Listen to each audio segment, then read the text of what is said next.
26ویں پارے میں جو سب سے اہم ترین صورت جس میں احکام بہت زیادہ ہیں وہ ہے سورہ حجرات۔ ویسے تو بہت ساری صورتیں ہیں، سورہ فتح بھی ہے اس میں، جس میں اللہ نے صحابہ کرام کی فضیلت کو بیان کیا۔ محمد الرسول اللہ والذین آمنوا والذین معہ اشداء علی الکفار رحماء بینہم، جو بھی محمد صلی اللہ علیہ وسلم کے ساتھی ہیں وہ اسلام دشمنوں پہ بہت سخت اور آپس میں بہت رحم دل ہیں۔ تراہم رکعا سجدا، جب بھی تم ان کو دیکھو گے رکوع اور سجدے میں، اور یبتغون فضلا من اللہ ورضوانا، ہر وقت اللہ کی رضا کی تلاش میں رہتے ہیں وہ۔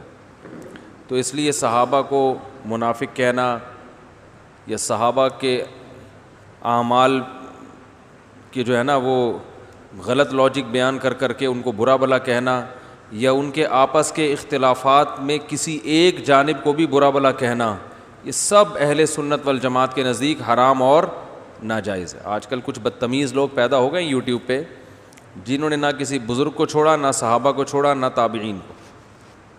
بدتمیز جب بھی بولو تو ایک ہی طرف دماغ جاتا ہے سب کا، کبھی امام ابو یوسف کے خلاف، کبھی جو ہے وہ حضرت معاویہ کے خلاف۔ حضرت ابو سفیان کا نام بھی احترام سے نہیں لیا جاتا، ٹھیک ہے نا، کہ ان کی جو ہے نا وہ اتنی دیر سے اسلام لائے، انہوں نے یہ کیا، انہوں نے یہ کیا، انہوں نے یہ کیا، انہوں نے یہ کیا، ہاں آخر میں اسلام قبول کر لیا تھا ٹھیک ہے۔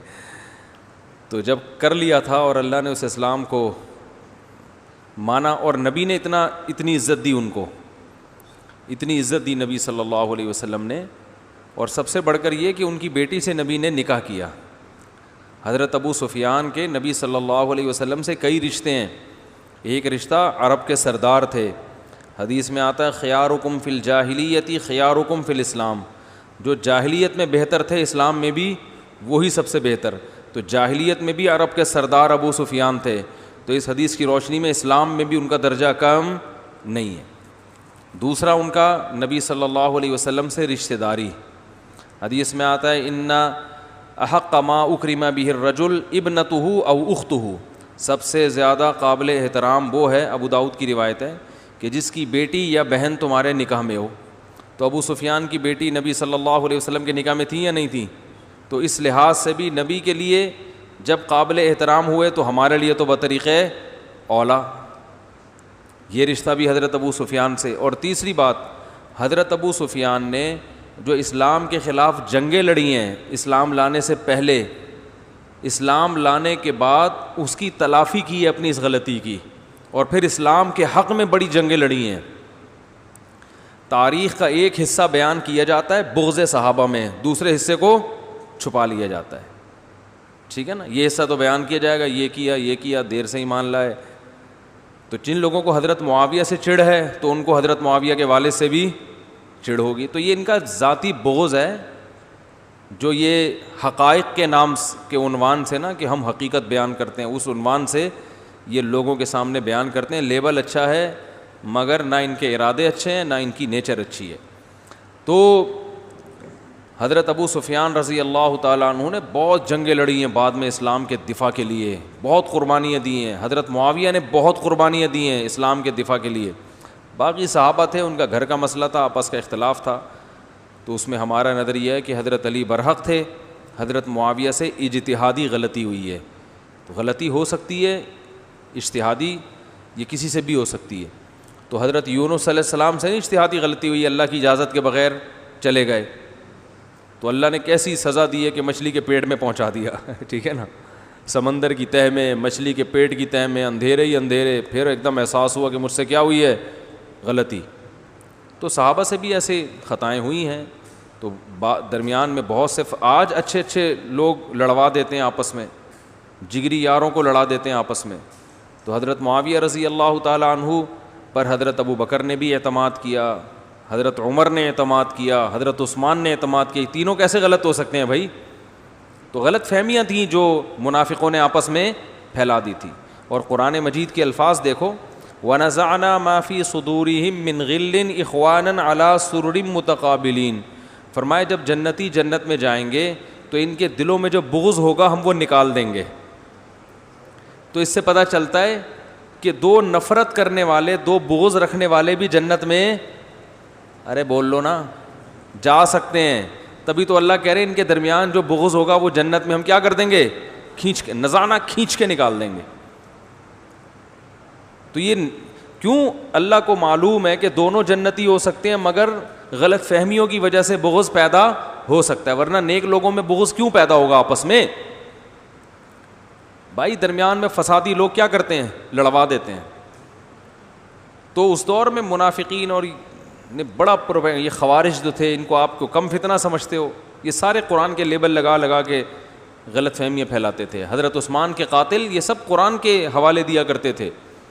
تو اللہ تعالیٰ نے قرآن میں بتایا کہ ہم ان کے دلوں میں جو بغض تھا جنت میں جانے کے بعد نکال دیں گے.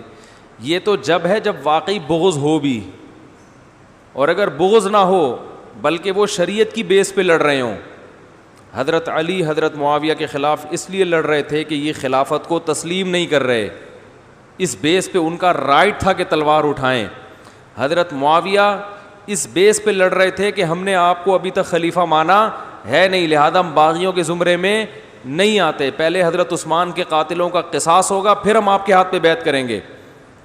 اس رائے میں وہ خطا پر تھے, ہم مانتے ہیں, لیکن یہ خطا اجتہادی خطا تھی. یہ کسی قرآن کی واضح آیت کی مخالفت یا واضح حدیث کی مخالفت نہیں تھی. ہو سکتا ہے انسان سے غلط فہمی ہو سکتی ہے. ابھی دیکھو نا, ابھی نہیں کتنی علماء کی رائے میں اختلاف ہوتا ہے, ایک ہی مسئلے میں ایک ہی مسلک کے علماء دو بالکل اپوزٹ رائے لے کے چل رہے ہوتے ہیں, تو اس میں بھی ہو سکتا ہے. اور تیسرا ایک فریق وہ تھا جو حضرت عبداللہ بن عمر کے ساتھ تھا, وہ نہ اس طرف نہ اس طرف, وہ کسی کے ساتھ بھی نہیں تھا. حضرت عبداللہ بن عمر جو تھے ان لڑائیوں میں بالکل ہی الگ تھلگ رہے ہیں. انہوں نے کہا نہ میں ادھر ہوں نہ میں ادھر.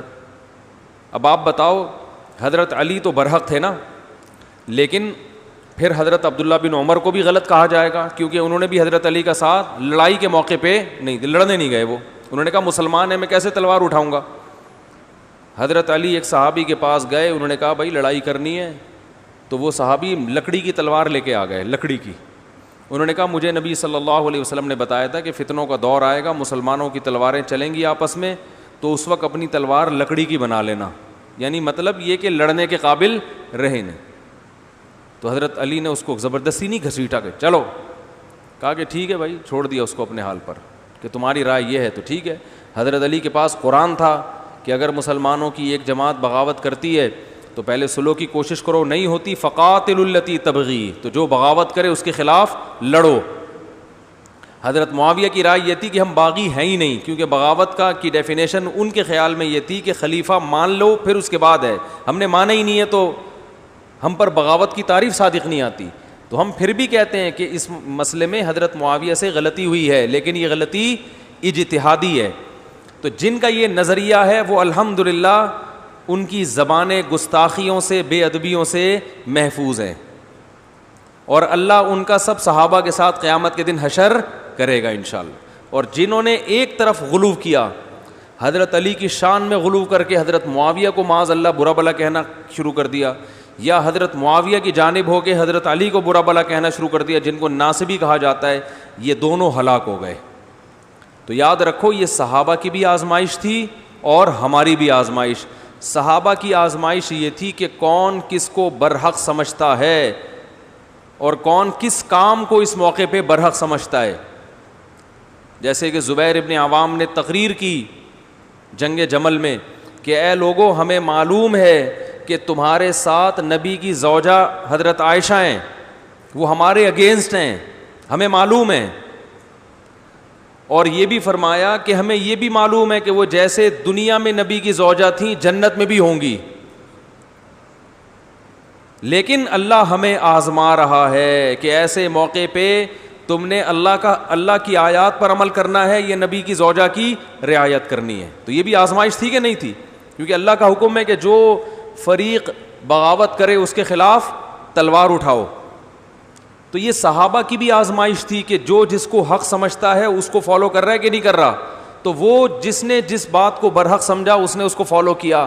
آج ہماری بھی آزمائش ہے کہ ہمارے لیے یہ تینوں فریق, ادھر والے جو لڑ رہے تھے, ادھر والے جو ان سے لڑ رہے تھے, اور ادھر والے جو کسی سے بھی نہیں لڑ رہے تھے, ہمارے لیے یہ تینوں قابل احترام ہے. تو ہماری آزمائش یہ ہے کہ وہ لڑائی تو ختم ہو گئی, ہماری آزمائش یہ کہ ہم کس کے خلاف زبان درازی کرتے ہیں. ہم تینوں فریق سے محبت کرتے ہیں اس لیے کہ وہ نبی کے ساتھی تھے اور انہوں نے نبی کا ساتھ دیا ہے, اس بیس پہ ہم محبت کرتے ہیں, یا ہم اپنی زبانیں ان کے خلاف چلانا شروع کر دیتے ہیں. تو اس آزمائش میں اہل سنت والجماعت پورے اترے ہیں, اس لیے کہ یہ وہ فرقہ ہے جو جنت میں داخل ہوگا 73 فرقوں میں. اور جو اہل سنت والجماعت نہیں ہے انہوں نے کسی نہ کسی فریق کو برا بھلا کہہ کے اپنی آخرت برباد کر لی. اور یہ صحابہ کا جو بغض ہے نا, ہم نے بڑے بڑے علماء سے سنا ہے, یہ ایسی سزا ہے کہ دنیا میں اللہ اس کی توبہ قبول نہیں کرتا, ایسا لگتا ہے. آخرت میں تو ہوگی ہر جرم کی, لیکن دنیا میں اللہ انہیں پنپنے نہیں دیتے. جن تحریکوں کے بانیوں نے صحابہ کے خلاف لکھا وہ تحریکیں نہیں پنپ پائی ہیں آج تک. حالانکہ بعض تحریکیں ایسی ہیں جن کے بانیوں نے صحابہ کے خلاف لکھا, بعد والے لوگوں نے نہیں لکھا, مانا, لیکن اللہ ان کو چلنے نہیں دے رہا. ٹھیک ہے نا, اللہ کہہ رہے تم سے جرم اتنے بڑے ہو گئے کہ دنیا میں معافی نہیں, دنیا میں اس کی نحوست ہو کے رہتی ہے. تو جو بھی صحابہ کے خلاف بولتے ہیں نا, دنیا میں اللہ بہرحال ان کی زندگی سے برکت چھین لیتا ہے, ان سے روحانیت ختم ہو جاتی ہے, اصلاح امت کا کام ان سے اب نہیں ہوگا کبھی بھی. تو دنیا میں نہیں اللہ انہیں پنپنے دیتا, آخرت میں اللہ معاف کر دے گا. وہ تو ہر جرم کی معافی آخرت میں اللہ نے رکھی ہے, دنیا میں اگر توبہ کر لو آخرت میں, دنیا میں اس کی سزا ملتی ہے. تو جو بھی صحابہ کے خلاف بولتے ہیں, زبانیں دراز کرتے ہیں, تو ہم نے دیکھا ان کی زندگیوں سے نور اور روشنی اور رونق ختم. اب وہ ساری زندگی بس نفرتیں ہی بانٹتا رہے گا. وہ جس کی عادت پڑ جائے نا ایک دفعہ, بس ان کا کام اب خیر کا کام نہیں ہوگا ان سے.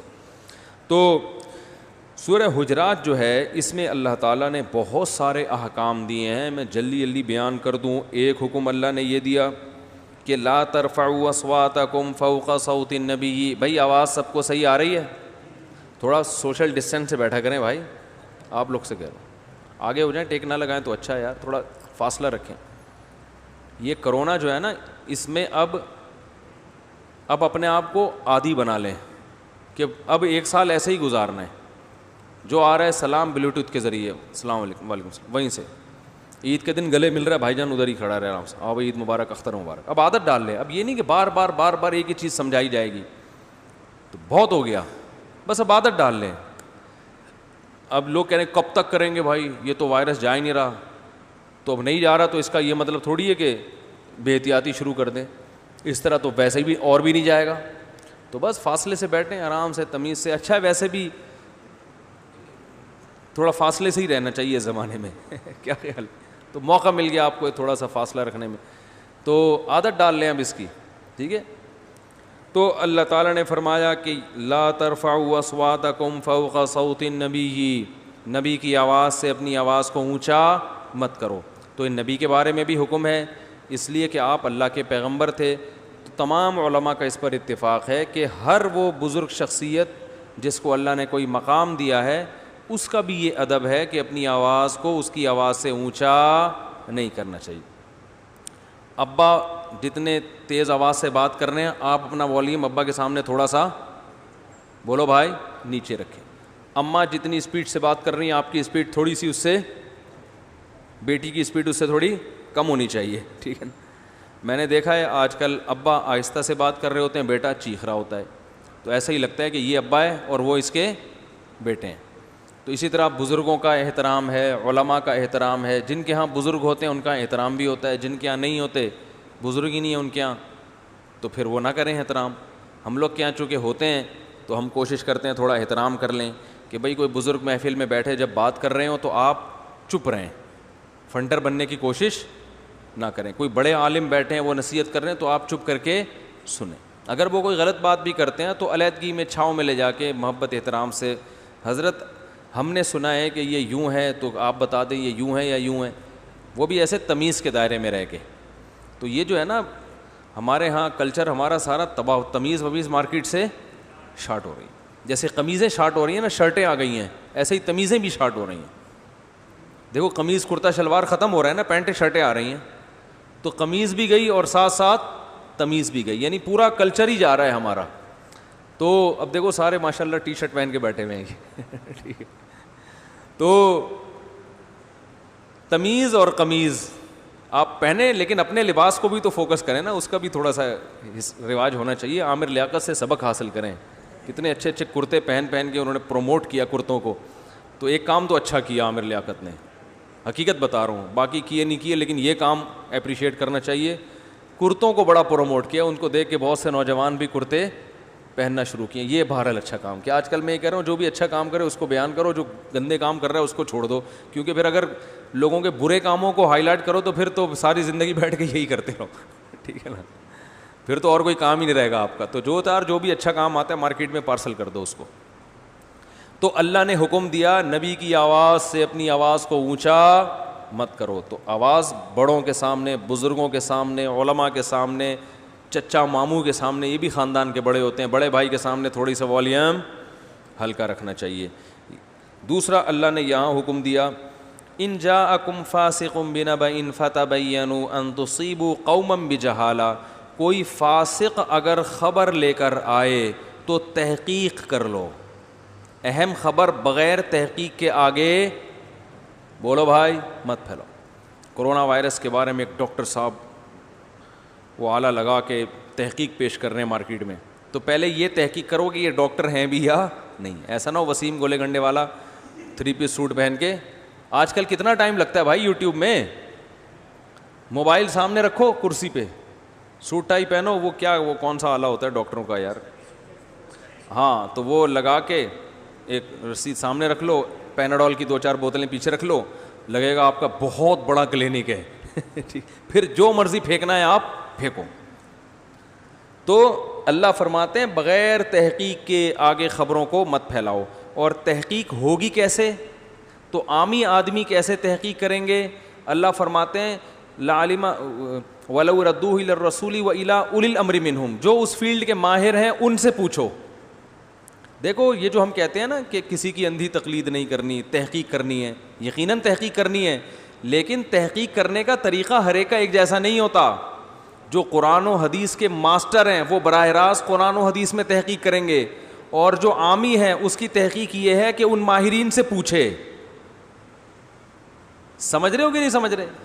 جو واقعی ماہر ہیں ان سے پوچھے, اور متقی بھی ہوں, صرف ماہر ہونا کافی نہیں ہے. ڈاکٹر جب کسی چیز کی تحقیق کرتے ہیں تو وہ تحقیق کریں گے براہ راست کتابوں سے, میڈیکل سائنس کی کتابیں پڑھیں گے, ریسرچ کریں گے, دوسرے ڈاکٹروں سے رابطہ کریں گے.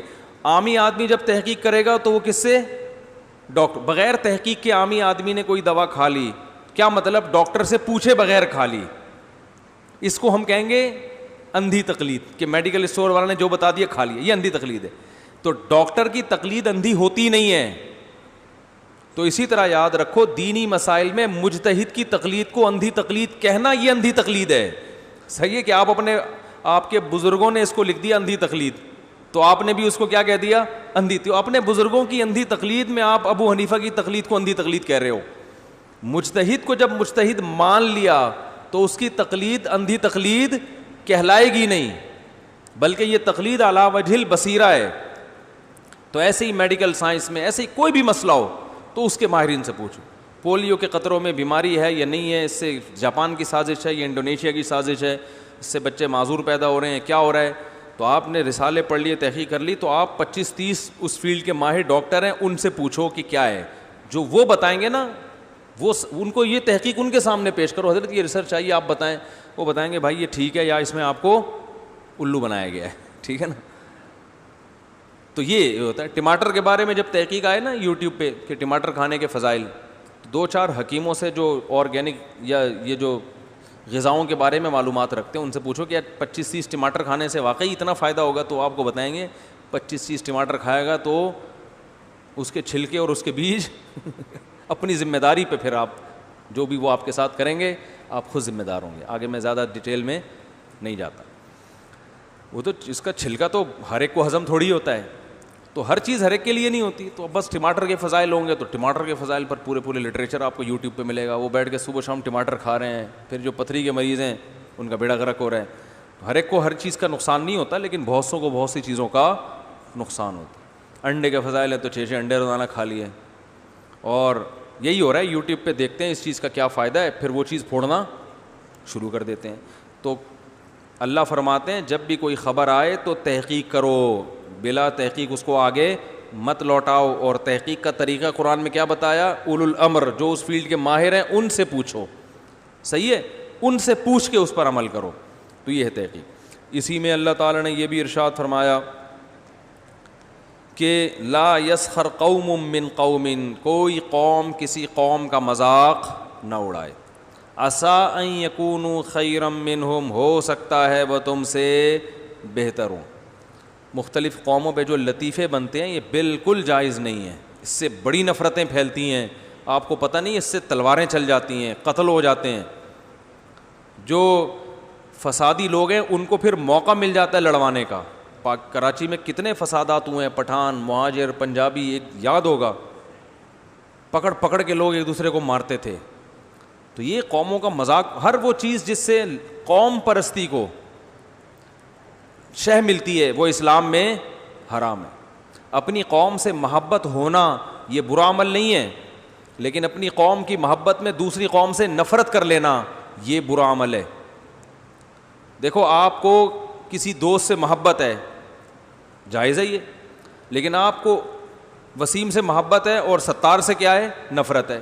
اب ستار کہتا ہے مجھ سے نفرت کیوں ہے؟ کہتے ہو اس لیے کہ مجھے وسیم سے محبت ہے. تو کہے گا بھائی تو اس سے محبت کر, مجھ سے نفرت کیوں کر رہا ہے؟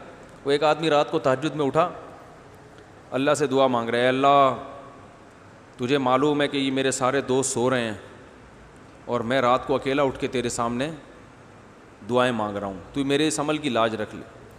اے اللہ یہ بھی سارے تھکے ہوئے, میں بھی تھکا ہوا, ان کو بھی اتنی نیند آ رہی ہے جتنی مجھے آ رہی ہے, لیکن میں اٹھ گیا, یہ سب سو رہے ہیں, تو میرے اس عمل کی لاج رکھ لے. بار بار ایسے کہہ رہا ہے. تو ایک آدمی نے کمبل سے سر نکالا, بولا تو اللہ کے سامنے اپنی تعریفیں کر, ہماری برائیاں کیوں کر رہا ہے؟ بس یہ بول دے اللہ میں اٹھا ہوا ہوں, میں رات کے آخری حصے میں تجھے, یہ کیوں بول رہا ہے یہ نہیں اٹھے ہوئے؟ صحیح ہے نا. تو اپنی قوم سے محبت کرنے پر نہ اللہ کی طرف سے کوئی پابندی, نہ گورنمنٹ کی طرف سے کوئی پابندی. اللہ کی طرف سے پابندی اپنی قوم سے محبت پہ نہیں ہے, دوسری قوم سے نفرت نہیں کرو آپ, یہ حرام ہے. ہمارے نبی کو بھی اپنی قوم سے, اپنے ملک سے بھی محبت تھی. مکہ جب آپ نے چھوڑا تو مکہ کی طرف دیکھ کے آپ پریشان تھے, مکہ سے خطاب کر رہے تھے کہ ہمیں تجھ سے محبت ہے, ہم تجھے چھوڑ کے جا رہے ہیں. اب آپ کو اپنے ملک سے محبت ہے لیکن پڑوسی سے بلا وجہ کی نفرت ہے, تو یہ بھی غلط ہے. تو اپنی چیزوں سے ہر آدمی کو محبت ہوتی ہے بھائی, یہ نیچر ہے انسان کی, تو یہ غلط نہیں ہے. لیکن عصبیت, لسانیت کہ دوسری قوم کی جڑیں کاٹنا شروع کر دیں, ان پہ لطیفے بنا کے ان کو برا بلا کہنا شروع کر دیں, یہ بالکل غلط ہے, اس کی بالکل اجازت نہیں ہے. لوگ اس کو ہلکا سمجھتے ہیں, مگر اس کے جو نقصانات ہیں وہ بہت خطرناک ہیں, بہت خطرناک اور بہت ڈینجرس ہیں. وہ معین اختر کا پروگرام ہے, پروگرام دیکھنے جائز نہیں ہوتے, لیکن وہ شارٹ کلپ آ جاتے ہیں نا مزاحیہ, اور اس میں کوئی بے حیائی بھی نہیں ہوتی, تو وہ میں دیکھ لیتا ہوں. اور آج کل ویسے بھی اتنا خوش دماغ ہوگا نا آدمی, کسی کام کا نہیں رہتا, وہ مزاحیہ کلپ دیکھنے میں کوئی حرج نہیں ہے. معین اختر کے کلپ ہے, وہ انور مقصود انٹرویو لے رہا ہے کہ آپ ماشاء اللہ, پہلے تو یہ پوچھا کہ آپ کے حالات کیسے, انہوں نے کہا الحمدللہ اللہ کا بڑا فضل ہے, نلکے میں پانی آ رہا ہے, بجلی بھی ہے اور گیس بھی ہے, سب کچھ حالات بہت اچھے ہیں. اس نے کہا پہلے پاکستانی ہیں جن کے حالات اتنے اچھے ہیں, ویسے آپ رہتے ہیں؟ انہوں نے کہا دبئی سے بھی پچھلے ہفتے آیا ہوں میں. ٹھیک ہے. پھر ان سے پوچھا کہ آپ کے ماموں کیا کرتے ہیں, انہوں نے کہا گالیاں دیتے ہیں. ماموں کیا کرتے ہیں؟ حالات کی وجہ سے نا 24 گھنٹے ان کی زبان پہ کیا ہیں؟ گالیاں. تو وہ بڑا اچھا نقشہ کھینچا ہے گالیوں کا ماموں کی. تو جب حالات خراب ہوتے ہیں تو تہذیب ختم, اور زبان پہ کیا آ جاتی ہیں؟ گالیاں. تو اب دیکھو کراچی میں لڑکوں کی حالت دیکھو, بات بات پہ گالی, مذاق بن گیا ہے گالی, فحش گالیاں فیشن بن چکی ہیں. تو جب لسانیت پھیلتی ہے, قوم پرستی آتی ہے, تو تہذیبیں برباد ہو جاتی ہیں, خوبیاں برباد ہو جاتی ہیں. پھر دیکھو وہ پٹھان ہے, وہ پنجابی ہے, وہ فلانا ہے, وہ ڈمکانا ہے, وہ یوں ہے, تو ایسے حساس ہو جاتے ہیں.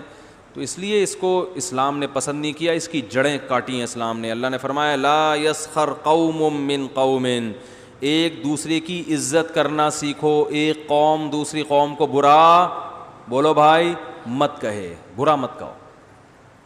اگر ان میں کچھ برائیاں ہیں تو کچھ اچھائیاں بھی ہوں گی بھائی. ہر آدمی نا اپنی قوم کی اچھائیاں دیکھ رہا ہوتا ہے اور دوسرے کی برائیاں, تو آپ ان کی کچھ اچھائیاں دیکھ لو. کچھ اچھائیاں ان میں ایسی ہیں جو میں نے کچھ مثالیں دی ابھی. تو اللہ نے کیا فرمایا, لا یسخر قوم من قوم. اسی طرح میرے بھائی جو KPK کے لوگ ہیں, پٹھان لوگ ہیں, بہت سی ان میں بڑی زبردست خوبیاں ہیں. خاندانی نظام, ہم پٹھانوں میں ہمارے تو شاگرد زیادہ تر پشتو اسپیکنگ ہیں, ان کے ہاں بڑا بھائی چاہے سگا ہو یا کزن ہو وہ بڑا ہی ہے. وہ جب چاہے گا چھوٹے بھائی کی بھی طبیعت سے ٹھکائی لگا دے گا, کزن کی بھی لگا دے, سب کا بڑے کا سب پہ روب ہوتا ہے. اس سے فیملی سسٹم کیا ہے, اسٹرانگ ہے. ایک کما رہا ہوتا ہے, سب کھا رہے ہوتے ہیں. یہ بھی ایک خوبی ہے کہ نہیں ہے, مضبوط نظام ہے. میں پشاور گیا ہوں, پشاور کے ڈیفینس میں گیا ہوں, تو جو پاک دامنی پردے کا ماحول پشاور میں نظر آیا, لاہور اور کراچی میں بولو بھائی نہیں. پوش ایریا میں اتنا پردہ. اب کیڑے نکالنے والے تو اس پہ بھی کیڑے نکال لیں گے, ابے سب دکھانے کا ہے, ابے چلو دکھانے کا ہے تو نا, اول تو ایسا نہیں ہے کہ دکھانے کا ہے, حقیقت میں بھی ہے. ابے سب ڈرامہ ہے, ابے جب کیڑے ہی نکالنے ہیں تو نکالتے رہو بیٹھ کے.